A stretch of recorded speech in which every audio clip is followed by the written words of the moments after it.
गुरुर्ब्रह्मा गुरुर्विष्णु गुरुर्देवो महेश्वरा गुरुर्साक्षात् परं ब्रह्म तस्मै श्री गुरुवे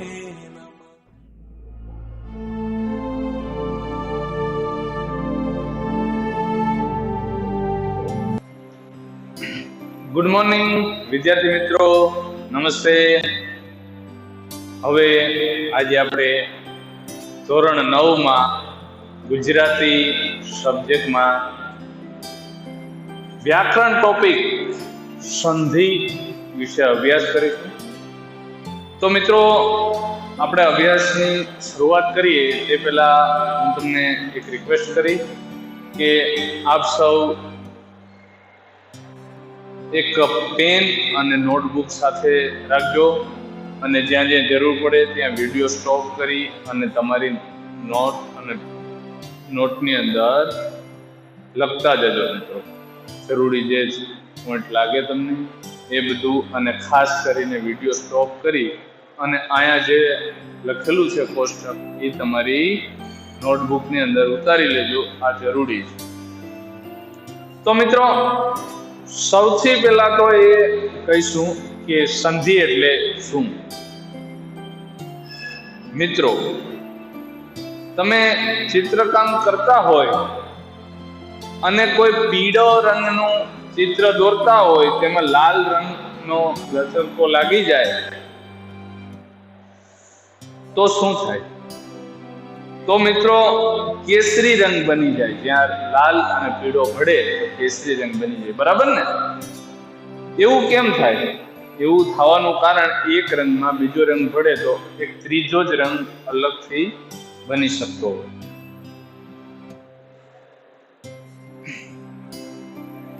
આવી જ રીતે ભાષાની અંદર, શબ્દોની અંદર આવું જ કંઈક છે. કોઈ પણ શબ્દો હોય મિત્રો, તે શબ્દ બે અલગ અલગ શબ્દોનો જોડાય અને શબ્દ મૂળ શબ્દ બને તો હોય. તે બે શબ્દો જે જોડાય છે અને એમાં કોઈ સ્વરથી જોડાયેલા હોય, કોઈ વ્યંજન સ્વરથી જોડાયેલા હોય, કોઈ સ્વર વ્યંજન અનુપથી અથવા અનુસ્વારથી જોડાયેલા હોય, ત્યારે તેને જે નવો શબ્દ બને, જેવી રીતે નવો કલર બને એવી જ રીતે આ નવો શબ્દ બને, એને સંધિ કહેવામાં આવે છે. સંધિના મુખ્ય જોઈએ તો 3 પ્રકાર: સ્વર સંધિ, વ્યંજન સંધિ અને વિસર્ગ સંધિ. તો મિત્રો, સંધિનો આગળ ભણીએ એ પહેલા તમને જે મહત્વની વાત છે, સ્વર અને વ્યંજન, આ બેની ઉપર સંધિની આખો પાયો જણાયેલો છે. તો સ્વર એટલે શું એ આપ સૌ જાણો છો. અ, આ, ઈ, ઉ, ઋ આ બધા સ્વરો છે. જ્યારે વ્યંજન કોને કહેવામાં આવે છે તો ક, ચ, ટ, ઠ, ડ, ઢ આ બધા વ્યંજનો કહેવામાં આવે છે. સ્વર સંધિની અંદર મિત્રો બે શબ્દો જોડાય છે, એનો પહેલા શબ્દનો છેલ્લો અક્ષર અને બીજા શબ્દનો પહેલો અક્ષર, આ બે જે જોડાય છે બંને સ્વર હોય છે. અને સ્વર એ બે પડે તો એક કંઈક ત્રીજો જ સ્વર એમાંથી ઉત્પન્ન થાય છે અને ઈ જે મેન શબ્દ બને છે એમાં એનો ઉપયોગ થઈ જાય છે, ત્યારે એને સ્વર સંધિ કહેવામાં આવે છે. તમે હસ્વ સ્વર અને દીર્ઘ સ્વર, આવી રીતે સ્વરના બે પ્રકાર છે, પેટા. હસ્વ કોને કહેવાય અને દીર્ઘ કોને કહી શકાય? દાખલા તરીકે એક લાઈન દોરેલી હોય, માની લ્યો કે આપણે આવી રીતે એક લાઈન દોરીએ પ્લસ બીજી લાઈન દોરીએ, બરાબર એક મોટી લાઈન થાય. આ બંને સરખી લાઈનો છે, આ ને આ. હવે આ એક લાઈન દોરી પ્લસ બીજી એક ટૂંકી લાઈન છે, તો પણ બરાબર આવડી જ લાઈન છે. હવે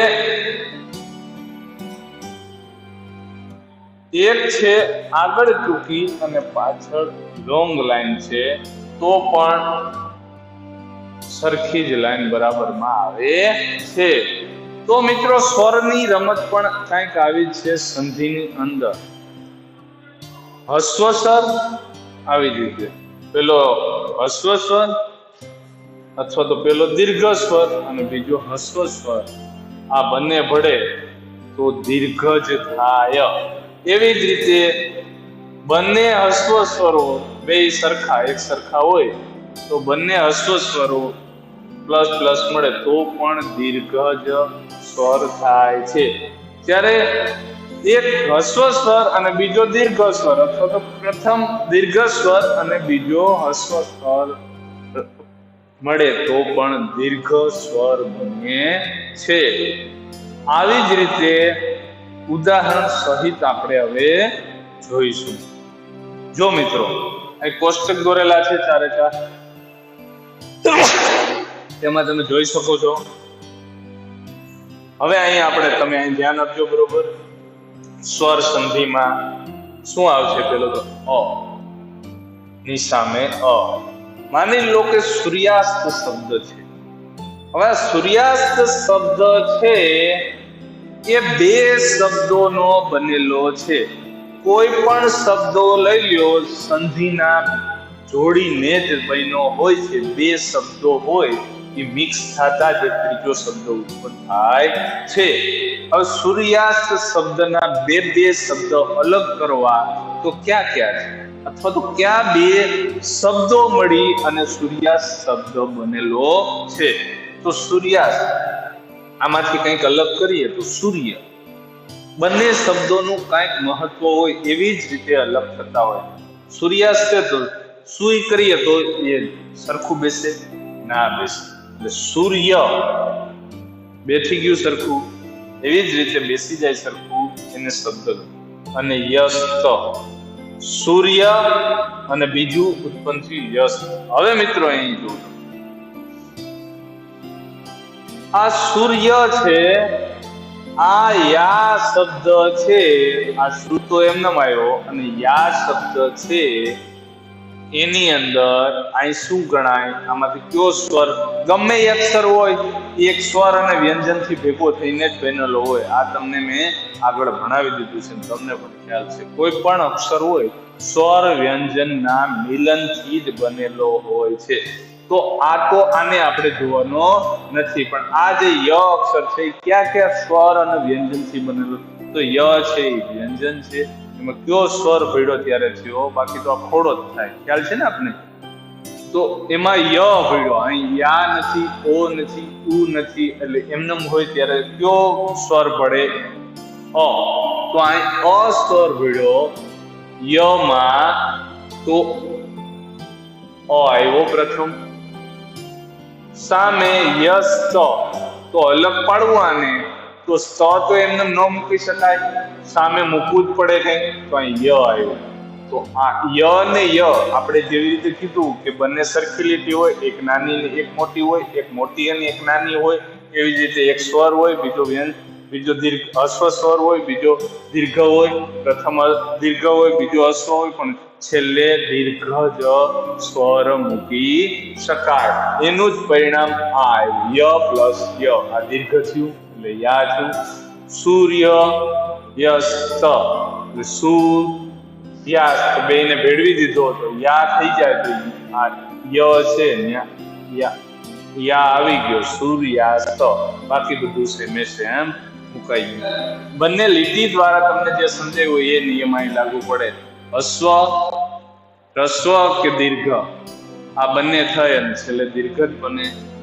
રસ્વ કે રસ્વ તો દીર્ઘ બનશે. રસ્વ કે દીર્ઘ તો પણ દીર્ઘ બનશે. દીર્ઘ કે રસ્વ તો પણ દીર્ઘ બનશે. અને દીર્ઘ કે દીર્ઘ તો પણ દીર્ઘ બનશે. જે સેમ પેટર્ન આમાં ઉપયોગ થાય છે.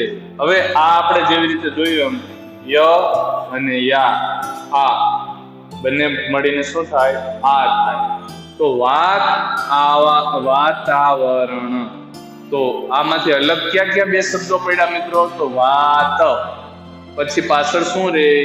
તો અહીંયા જે આ ત છે ત્યાંથી જે અલગ પડ્યો એ બંનેને જોડવામાં તમારે આ વસ્તુ ઉપયોગ થાય છે એ જોવાનું છે. વાત પ્લસ આવરણ. તો વાત આ એમને મુકાઈ ગયું છે, બરાબર.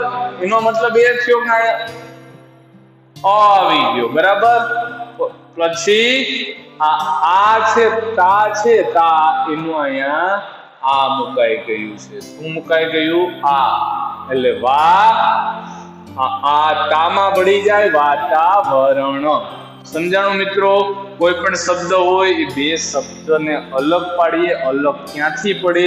જ્યાંથી અલગ પડતો હોય એનો પ્રથમ પહેલા શબ્દનો છેલ્લો અક્ષર અને બીજા શબ્દનો પ્રથમ અક્ષર, આ બંનેની વચ્ચે સંધિ થઈ અને એક નવો શબ્દ બને છે. એવી જ રીતે આ પ્લસ અ બરાબર આ થાય. તો ભાષાંતર શબ્દ છે તો ભાષા, આ ઉપર અનુસ્વાર છે.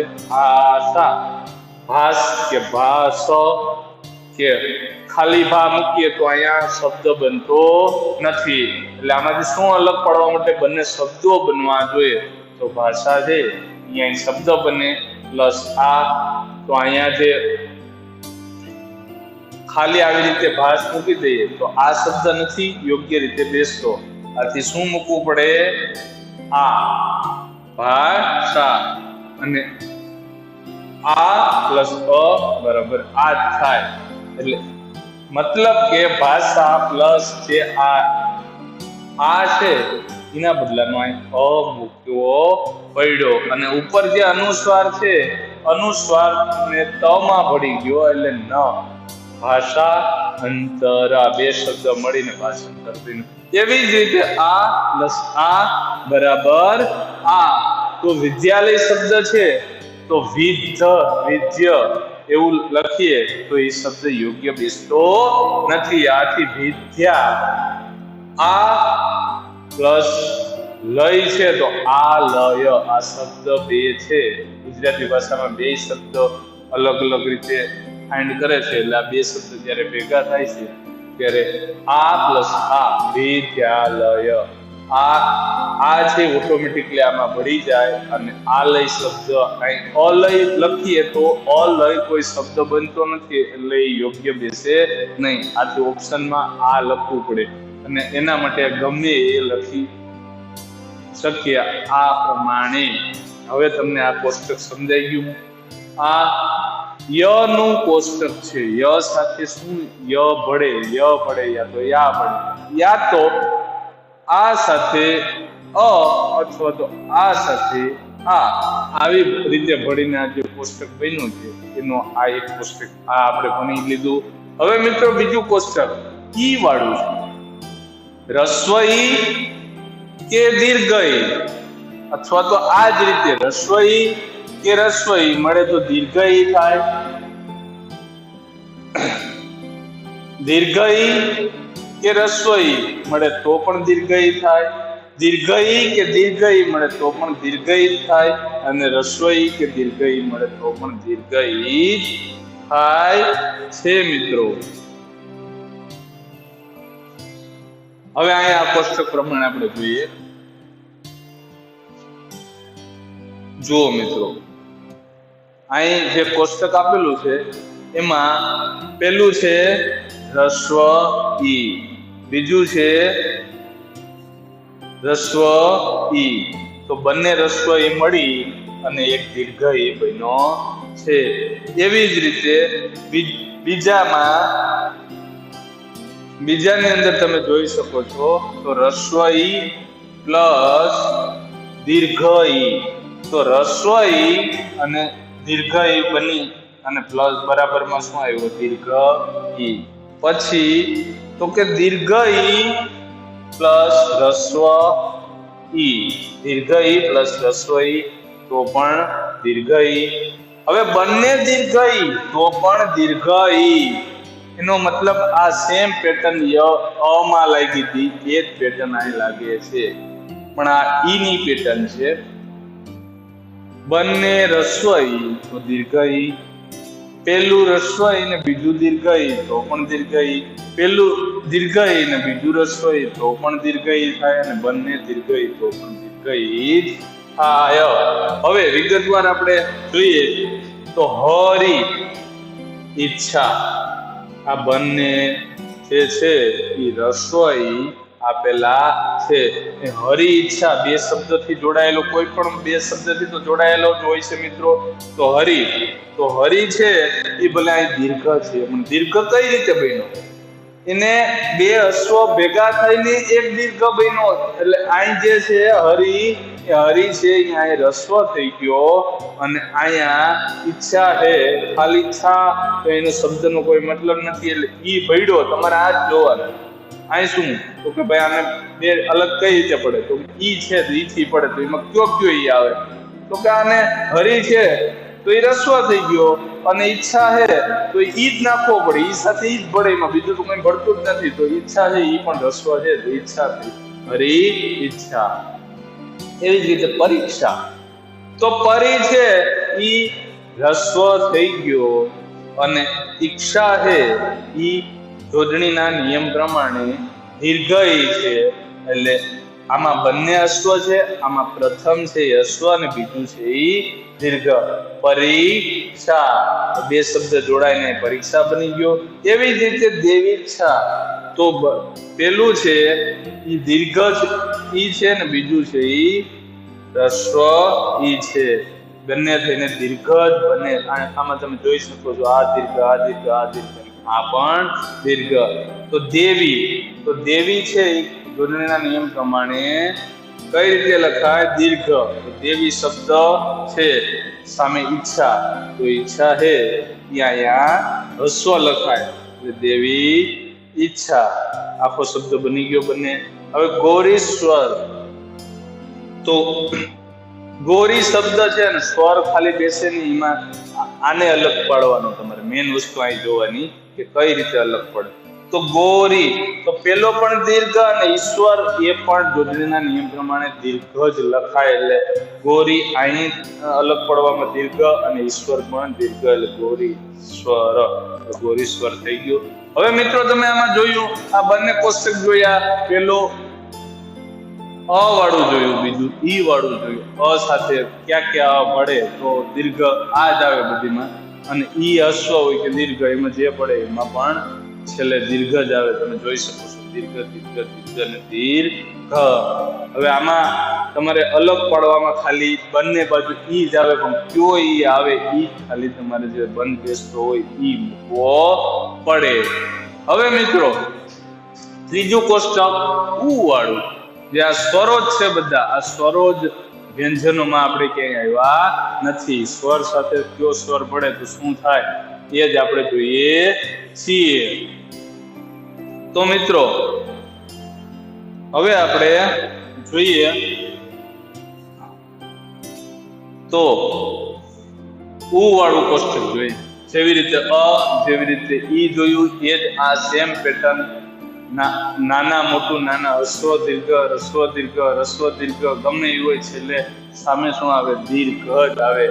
એવી જ રીતે હસ્વ ઉ સામે દીર્ઘ, હસ્વ ઉ સામે રસ્વ ઉ બરાબર દીર્ઘ ઉ, રસ્વ ઉ પ્લસ દીર્ઘ ઉ બરાબર દીર્ઘ ઉ, દીર્ઘ ઉ પ્લસ રસ્વ ઉ બરાબર દીર્ઘ ઉ, દીર્ઘ ઉ પ્લસ દીર્ઘ ઉ બરાબર દીર્ઘ ઉ.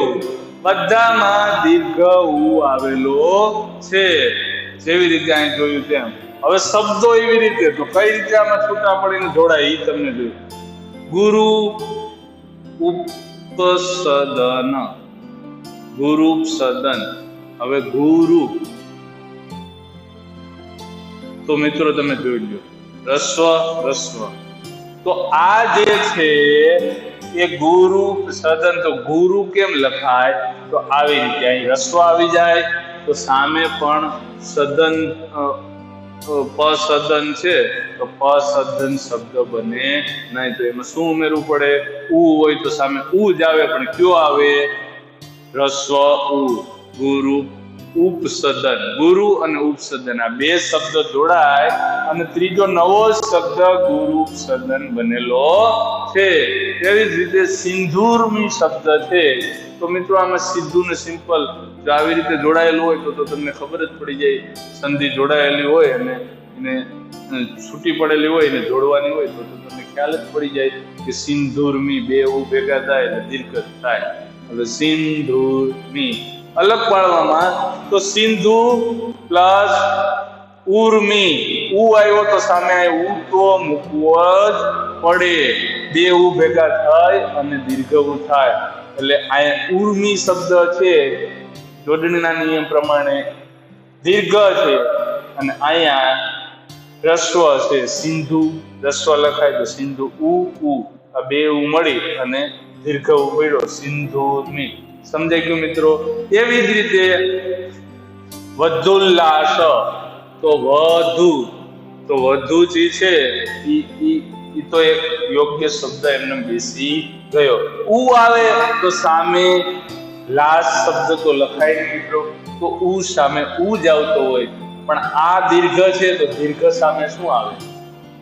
રસ્વ જ આવે. પેલો દીર્ઘ હોય તો બીજો રસ્વ, પેલો રસ્વ હોય તો બીજો દીર્ઘ, પેલો રસ્વ હોય તો બીજો રસ્વ. સમજાઈ ગયું મિત્ર? તો વધુર ઉલ્લાસ તો વધુ છે દીર્ઘ છે તો અહીંયા રસ્વ આવ્યો. વધુ ઉલ્લાસ તો વધુ ઉલ્લાસ થઈ ગયો.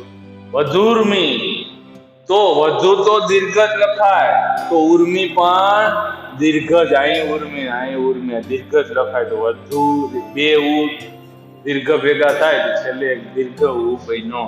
આ બેને જોઈન્ટ કરીએ તો અહીં છેલ્લે દીર્ઘ ઉ બન્યો. આવી રીતે તો મિત્રો તમને આ ત્રીજું કોષ્ટક છે અ વાળું, પછી ઈ વાળું અને હવે આ ઉ વાળું, આ ત્રણેય કોષ્ટક તમને સમજાઈ ગયા. વધારે જેમ જેમ અભ્યાસ કરશો આનો એમ તમને વધુ ખ્યાલ પડતો જશે. હવે મિત્રો એ શબ્દ કઈ રીતે? શબ્દની અંદર સ્વેચ્છા, ગણેશ, યથેશ, મહેશ એ આવે. આવા શબ્દની અંદર એ કઈ રીતે સંધિથી બને એ આપણે અહીં જોશું મિત્રો. તો બે સ્વરો અ અને હ્રસ્વ ઈ તો એ બને. અ અને દીર્ઘ ઈ તો પણ એ બને. આ અને હ્રસ્વ ઈ તો પણ એ જ બને. અને આ અને દીર્ઘ ઈ તો પણ એ જ બને છે. અ પ્લસ હ્રસ્વ ઉ તો ઓ બને અને અ અને દીર્ઘ ઉ તો ઓ બને. એવી જ રીતે આ અને હ્રસ્વ ઉ તો પણ ઓ જ બને અને આ અને દીર્ઘ ઉ તો પણ ઓ જ બને. હવે આ એક બે આ અને સ્વર જ ગણવામાં આવે છે રૂ ને. અ અને ર તો અર અને આ પ્લસ ર તો અર. આવી રીતે આ કોષ્ટક ખૂબ મહત્વનું છે મિત્રો. આટલું કોષ્ટક આ બધામાં આટલું તમારે ફરજિયાત પાકું કરવું પડે. હવે આપણે આગળ જોઈએ. સ્વ પ્લસ ઈચ્છા, સ્વેચ્છા બરાબર. તો એમાંથી શું અલગ અલગ પડે? એક અ અને ઈ તો એ બને. રસ્વ અ અને રસ્વ ઈ તો એ બને. યાની કે સ્વ ઈચ્છા, સ્વ એટલે પોતાની, ઈચ્છા એટલે ઈચ્છા, પોતાની ઈચ્છા. બે શબ્દો ભેગા થાય ને સ્વેચ્છા બન્યું. પરંતુ આ જે એ છે એ કઈ રીતે બન્યો? તો આવી રીતે બન્યો. અ અને રસ્વ ઈ. તો હવે અ અને દીર્ઘ નો બીજો શબ્દ ગણેશ. તો ગણ વત્તા ઈશ, ગણ વત્તા ઈશ બે શબ્દો થઈને એક ગણેશ બન્યો. આવા શબ્દની અંદર તમારે આ એ બન્યો તો એ કઈ રીતે બને એ તમને યાદ હોવું જોઈએ. એટલે આ તમને સરળતાથી સમજાય જશે. ગણ શબ્દ કાઢી લઈએ તો અ આવ્યો, અહીં અ આવ્યો, અને સામે શું મૂકવું પડે? ઈસ કેમ લખાય? તો કે દીર્ઘ અ હોય ને ઈ વડે તો જ એ થાય, એટલે ગણેશ. એવી જ રીતે યથેષ્ટ શબ્દ છે, અહીં પણ એ છે. આને અલગ અહીં પાડ્યા છે, યથા પ્લસ રસ્વ ઈષ્ટ.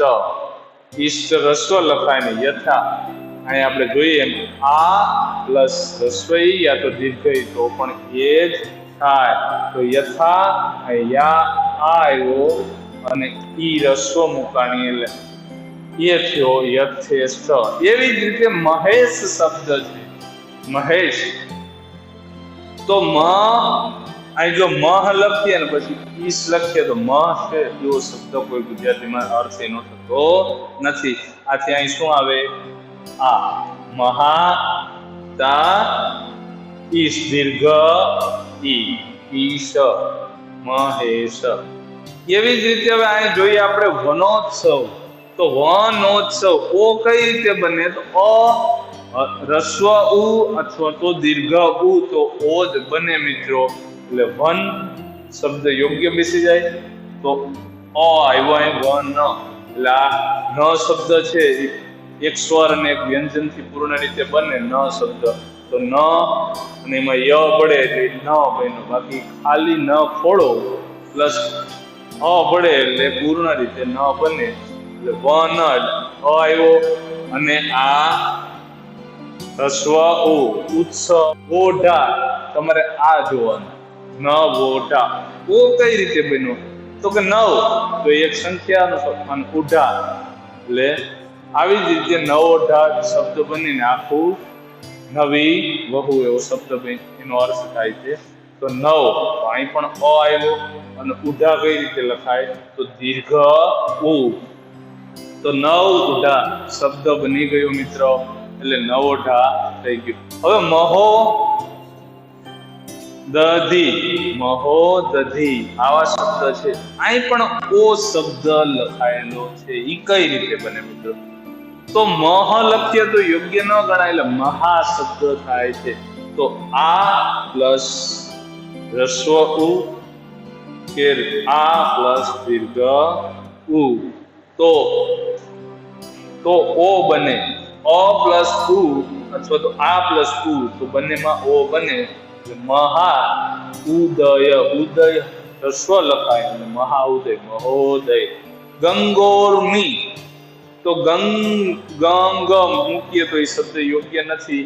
આ બે શબ્દ ઓ બનાવવા માટે આ અથવા ઉ અ અથવા ઉ હોય તો જ બને આ કોષ્ટક પ્રમાણે. એટલે ગંગા આ બન્યો પ્લસ કુર્મી દીર્ઘ આવે અહીંયા જ્યારે ના પછીનો જે શબ્દ છે એ શબ્દ જો જોડાયેલો અથવા તો રેફ આવતો હોય ત્યારે આ એના પહેલાનો શબ્દ હંમેશા દીર્ઘ બનતો હોય છે. આથી ગંગોર્મી. હવે એના પછી સપ્તર્ષિ. તો ય અને ર અથવા તો આ અને ર થાય. મતલબ કે સપ્ત આ શબ્દ નીકળી ગયો એટલે અહીંયા અ આવ્યો અને ઋષિ સપ્તર્ષિ શબ્દ બની ગયો. એવી જ રીતે મિત્રો મહર્ષિ શબ્દ છે. તો મહા આ આવ્યો અહીંયા મહા હ થોડો અને આ પડે એટલે હા થઈ જાય એટલે મહા ઋષિ એટલે મહર્ષિ. સમજાઈ ગયું મિત્રો? હવે આ જે રમત છે આ જોવાનું છે તમારે. સપ્તર્ષિ મહર્ષિ તો આ ર કઈ રીતે અલગ પડે? તો અ ને ર અલગ પડે તો જ થાય. તો સપ્તનો સપ્ત અહીં ઋષિ આવી ગયું. પછી મહાનો મહ છે એનો આ થઈ જાય તો મહા ઋષિ. સમજાઈ ગયું મિત્રો? 1 2 3 ને 4 આ થઈ મિત્રો સ્વર સંધિ. સ્વર સંધિમાં અ ઈ ઉ અ પ્લસ અ ઈ કઈ રીતે બને, એ કઈ રીતે બને અને ઓ કઈ રીતે બને? આ 4 વસ્તુ કે 5 વસ્તુ જે છે એ સ્વર સંધિની અંદર આવે છે. એનો વિગતવાર આપણે અભ્યાસ કરેલો છે. તમારે વારંવાર આ કોષ્ટકને જોતા રહેવું પડે, સમજતા રહેવું પડે, એટલે કોઈ પણ શબ્દની સંધિ જોડતા કે છૂટી પાડતા તમને આવડી જશે મિત્રો. તો સ્વર સંધિ આપણે ભણ્યા મિત્રો, આને તમે જોતા રહેજો. હવેના તાસની અંદર આપણે વ્યંજન સંધિનો અભ્યાસ કરીશું. અસ્તુ. જય હિન્દ.